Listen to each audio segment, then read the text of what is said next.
गंजाम जिला आसिका मान्यवर मुख्यमंत्री मोहन चरण माझी उपस्थित में अनुष्ठित होइछि युवा शक्ति समावेश। यह अवसर में ओडिशा सरकार विभिन्न मंत्री समेत गंजाम जिलार सांसद विधायक उपस्थित थे।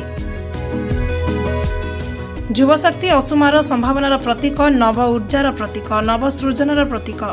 2036 सुधा ओडिशा $500 बिलियन अर्थनीति और 2047 सुधा $1.5 ट्रिलियन अर्थनीति रे परिणत हेबा बोली सूचना मिली।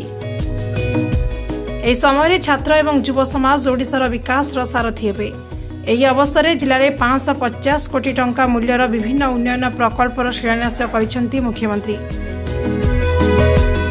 यासह क्रीड़ा और युव विभाग पक्षर वार्षिक उपलब्धि पत्रिका उन्मोचित होइछि।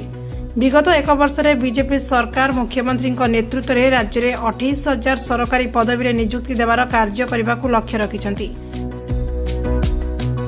वर्तमान शिल्पायन को गुरुत्व देउछि बीजेपी सरकार, जहाद्वारा राज्य में नियुक्तिर सुजोग सृष्टि हेबो। छात्र छात्री दक्षता वृद्धि पर विशेष ध्यान दि जाउछि, जहाद्वारा सेमाने चाकरी पर योग्य होई परिबे तथा निजे उद्योग आरंभ करी नियुक्तिर सुजोग सृष्टि करि परिबे। गंजाम आसिकारु जिला प्रतिनिधि पपुन कुमार षडंगी का रिपोर्ट, फोटो न्यूज टाइम्स।